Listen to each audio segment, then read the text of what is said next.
बहुत अच्छे वोटों से जनता मुझे चुनकर देगी।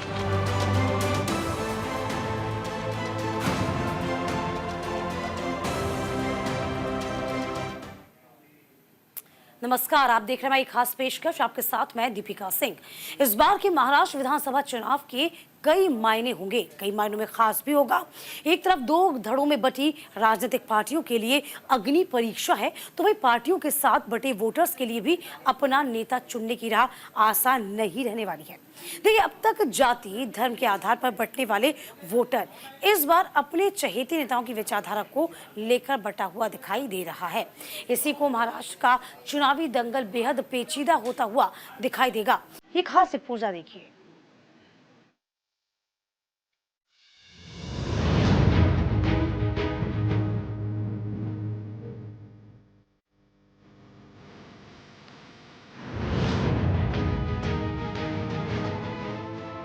महाराष्ट्र में चुनावी शोर चरम पर है। हरियाणा में हार के बाद एक ओर जहां कांग्रेस सत्ता में आने की उम्मीद जता रही है, तो वहीं दूसरी ओर बीजेपी भी जोश से भरी नजर आ रही है।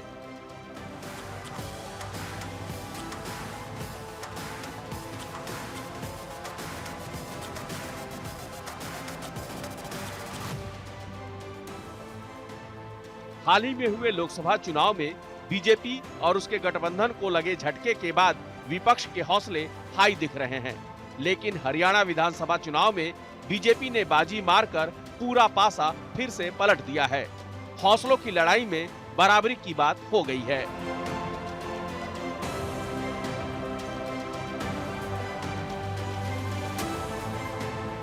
दो 2019 में हुए विधानसभा चुनाव के आंकड़ों पर नजर डालें तो बीजेपी को 105, शिवसेना को 56, एनसीपी को 54 और कांग्रेस को 44 सीटें मिली थी, जिसके बाद शिवसेना, एनसीपी और कांग्रेस ने साथ मिलकर सरकार बना ली थी।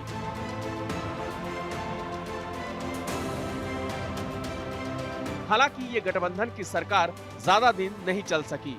2022 में शिवसेना के आपसी विवाद ने पूरा खेल बिगाड़ दिया और एकनाथ शिंदे उद्धव ठाकरे की शिवसेना से अलग हो गए।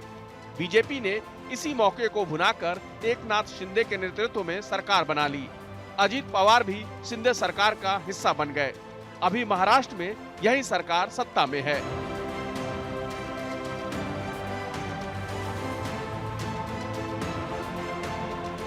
महाराष्ट्र विधानसभा चुनाव में महायुति और महाविकास आघाड़ी दोनों ही गठबंधनों में शिवसेना और राष्ट्रवादी कांग्रेस पार्टी हैं। असली नकली शिवसेना और एनसीपी की लड़ाई के लिहाज से भी ये चुनाव काफी अहम होने वाला है। दो गठबंधनों की फाइट में नजरें दोनों शिवसेना और दोनों एनसीपी के प्रदर्शन पर टिकी हैं।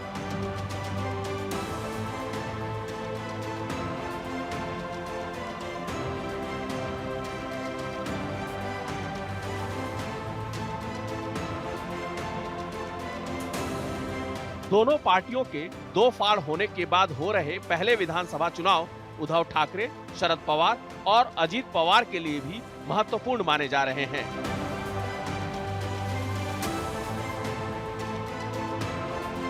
उद्धव ठाकरे अपनी शिवसेना को असली शिवसेना बताते हैं, जबकि एकनाथ शिंदे अपनी शिवसेना को असली। कुछ ऐसी ही कहानी एनसीपी की भी है।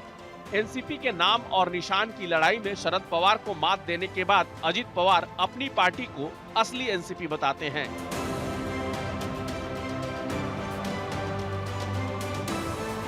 ये चुनाव एक तरह से इस बात का जनमत परीक्षण भी माना जा रहा है कि जनता किस पार्टी को असली मानती है।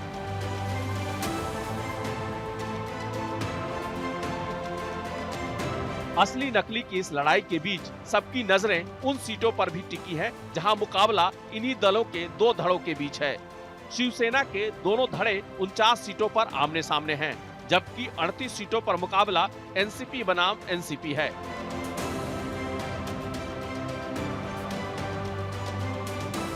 अब तक मुंबई की सीटों पर शिवसेना का वर्चस्व माना जाता रहा है, लेकिन इस बार के चुनाव के बाद मुंबई किसकी होती है, ये मायानगरी की जनता तय करेगी।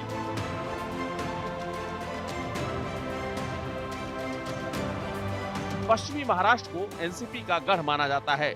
लोकसभा और विधानसभा में सीटों की संख्या के मामले में उत्तर प्रदेश के बाद महाराष्ट्र सबसे महत्वपूर्ण राज्य है। इस साल अप्रैल मई में हुए लोकसभा चुनाव के नतीजों में कांग्रेस के नेतृत्व वाले इंडिया गठबंधन ने इन दोनों ही राज्यों में बीजेपी के एनडीए के सीटों की संख्या में पीछे छोड़कर बीजेपी को अपने बूते पूर्ण बहुमत पाने से रोक दिया था।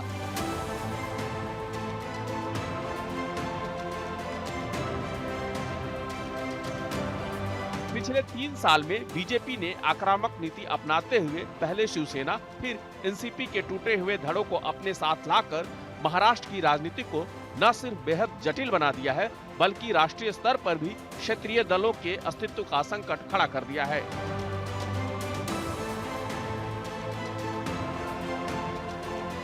पिछले कुछ साल में न सिर्फ राजनीतिक दलों की संख्या तेजी से बढ़ी है बल्कि एक विधानसभा क्षेत्र में उम्मीदवारों की औसत संख्या भी बढ़ी है।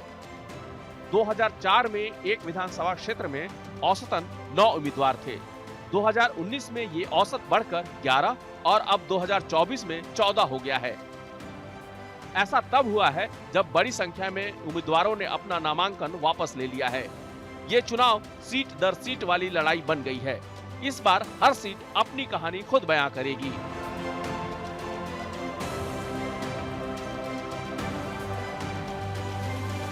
इस बार महाराष्ट्र विधानसभा चुनाव में सिर्फ सरकार बनाने का चुनाव नहीं है बल्कि कुछ नेताओं के लिए अस्तित्व की भी लड़ाई है। ऐसे में महाराष्ट्र की जनता किस आधार पर अपना नेता चुनेगी यह कह पाना मुश्किल है। वोटरों के लिए भी अपनी सरकार चुनना इतना आसान नहीं रहने वाला है। शिवसेना और एनसीपी के 2 फाड़ होने से वोटर भी बटे हुए हैं, जिसके चलते महाराष्ट्र की सत्ता की चाबी किसे मिलेगी ये अनुमान लगा पाना बेहद पेचीदा है।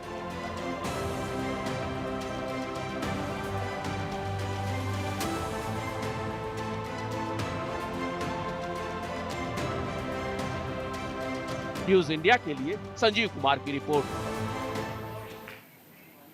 तो महाराष्ट्र की धरती पर चुनावी दंगल की शुरुआत हो गई है। महायुति के बाद महाविकास अघाड़ी ने भी मैनिफेस्टो के जरिए वोटरों को साधना शुरू किया।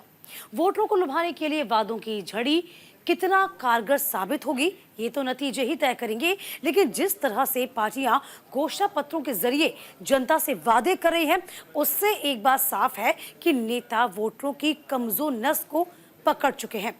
अगर ये सच है तो ये चुनावी वादे खेल बनाने और खेल बिगाड़ने में अहम रोल अदा करने वाले हैं। ये रिपोर्ट देखिए।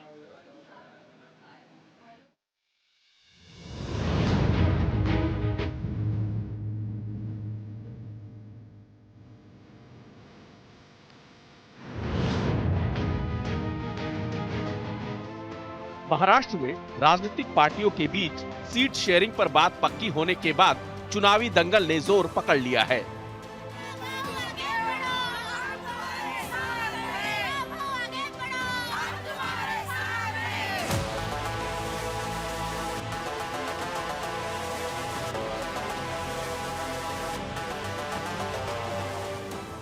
बीते दिन सत्तारूढ़ महायुति ने अपना मैनिफेस्टो जारी कर वोटरों को लुभाने की कोशिश की। डिप्टी सीएम देवेंद्र फडणवीस और अजीत पवार की मौजूदगी में सीएम एकनाथ शिंदे ने घोषणा पत्र जारी किया। इस मौके पर सीएम शिंदे ने महायुति गठबंधन के घोषणा पत्र के 10 मुख्य वादों का ऐलान किया।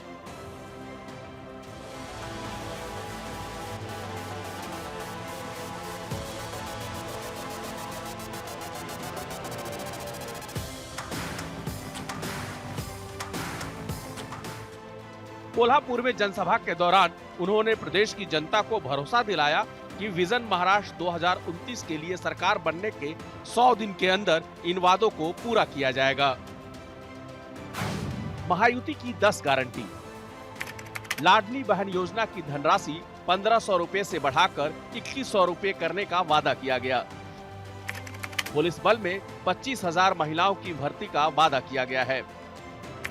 किसानों के कर्ज माफी का वादा। किसान सम्मान योजना के लिए धनराशि 12,000 से बढ़ाकर 15,000 करने की बात की गई है।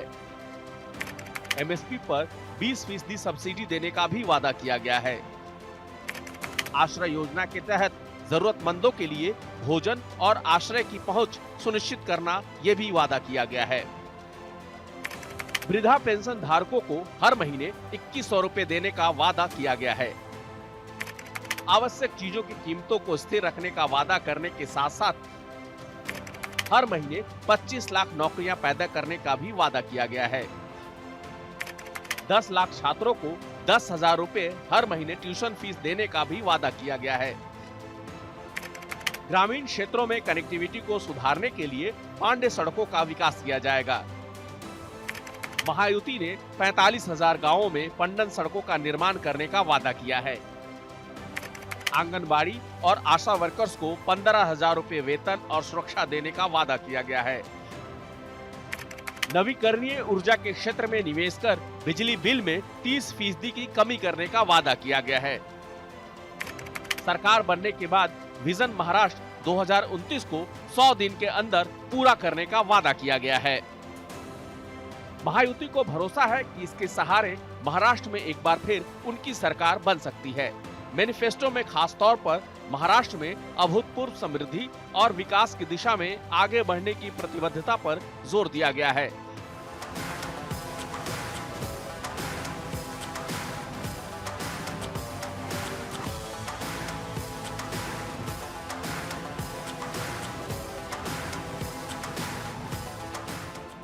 घोषणा पत्र में गठबंधन का लक्ष्य एक समृद्ध महाराष्ट्र बनाना है। किसानों के लिए आर्थिक राहत, युवाओं के लिए रोजगार सृजन, महिला सुरक्षा और वरिष्ठ नागरिकों के लिए सामाजिक सुरक्षा का जिक्र है। इसके साथ ही महायुति के मैनिफेस्टो में रोजगार का भी लक्ष्य रखा गया है, जिसमें 25 लाख नौकरियां पैदा करने का भी वादा किया गया है, जबकि 10 लाख छात्रों को कौशल प्रशिक्षण के लिए 10,000 रुपए प्रति माह देने का भी वादा किया गया है। महाराष्ट्र के गांवों को भी पक्की सड़क जोड़ने का खाका खींचने की बात कही गई है।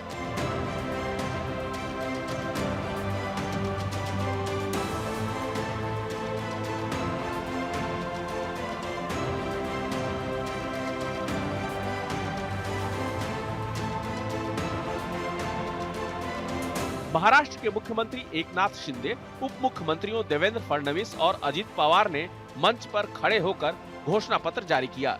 बता दें कि महायुति गठबंधन में बीजेपी, एकनाथ शिंदे के नेतृत्व वाली शिवसेना और अजित पवार के नेतृत्व वाली एनसीपी शामिल है।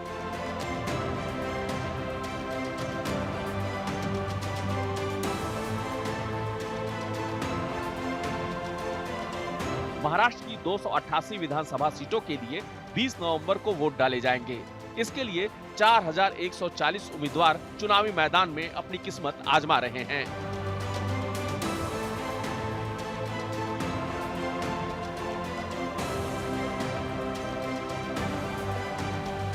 महाराष्ट्र की दर्जन भर सीटों पर बेहद रोमांचक मुकाबला होने की उम्मीद की जा रही है। इनमें पवार परिवार के गढ़ बारामती की सीट पर जहां फैमिली फाइट है, तो वहीं मुंबई की मुंबादेवी, वर्ली, माहिम सीटों पर हाई प्रोफाइल मुकाबला है। इसके साथ ही शिवसेना ने वर्सोवा में मुस्लिम कैंडिडेट उतारकर मुकाबले को हाई प्रोफाइल बना दिया है। वहीं ठाणे, मीरा भाईंदर समेत गढ़चिरौली की अहेरी सीट भी रोमांचक मानी जा रही है।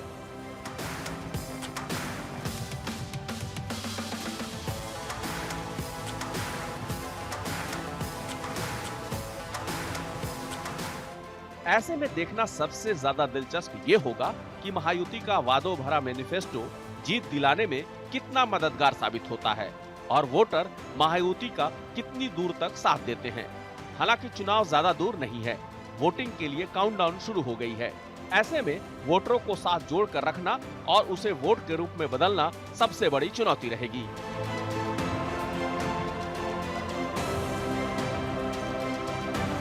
न्यूज इंडिया के लिए संजीव कुमार की रिपोर्ट।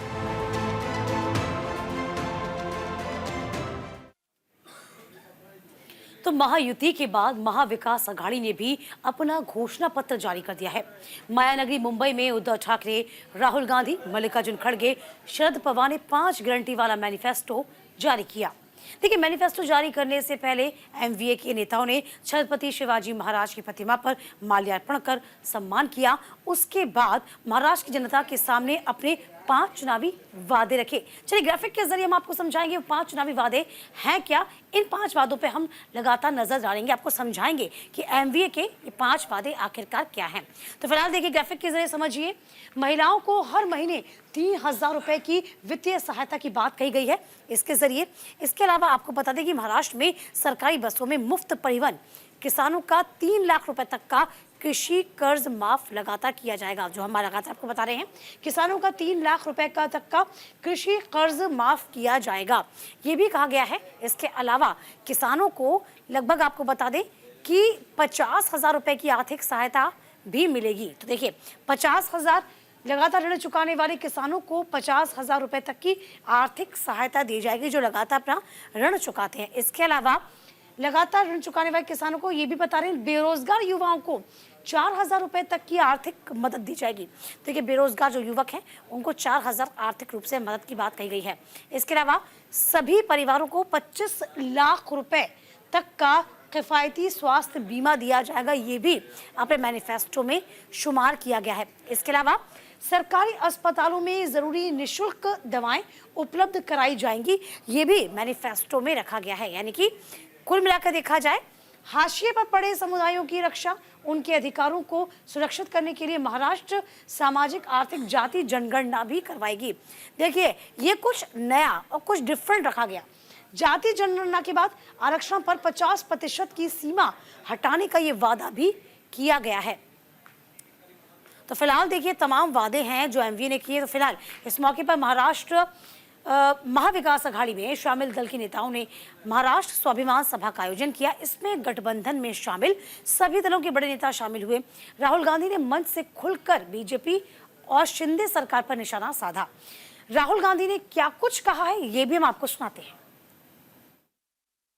एक तरफ बीजेपी, आरएसएस और दूसरी तरफ इंडिया गठबंधन। एक तरफ अंबेडकर जी का संविधान, एकता, समानता, मोहब्बत, रिस्पेक्ट, और दूसरी तरफ सामने से नहीं छुपकर बीजेपी के लोग, आरएसएस के लोग इस संविधान को खत्म करना चाहते हैं। सामने से नहीं कह सकते हैं,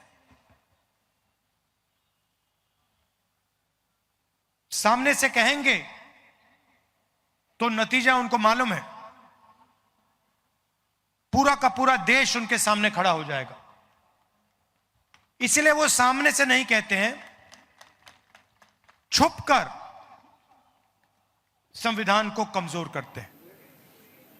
देखिए इसके बाद राहुल गांधी ने बीजेपी पर आरोप लगाते हुए बताया कि महाराष्ट्र की जनता ने महाविकास अघाड़ी की सरकार चुनी थी, लेकिन बीजेपी ने उसको गिरा दिया और अपनी सरकार बना ली। क्या कहा जरा जानिए। पिछली महाराष्ट्र की सरकार, आपकी सरकार, हमारी सरकार थी, इंडिया गठबंधन की सरकार थी, और उस सरकार को चोरी कर कर, पैसा देकर हटाया गया था। क्यों? क्योंकि वो 2-3 अरबपतियों की मदद करना चाहते हैं। आप जानते हो, मुंबई जानता है, महाराष्ट्र जानता है कि धारावी की जमीन, 1 लाख करोड़ रुपए की जमीन, आपकी जमीन, गरीबों की जमीन, आपके आंखों के सामने आपसे छीनी जा रही है। पूरी दुनिया जानती है। 1 लाख करोड़ रुपए की जमीन आपकी आंखों के सामने, दुनिया की आंखों के सामने 1 अरबपति को दी जा रही है। और इसी के साथ इस बुलेटिन में अभी के लिए बस इतना ही।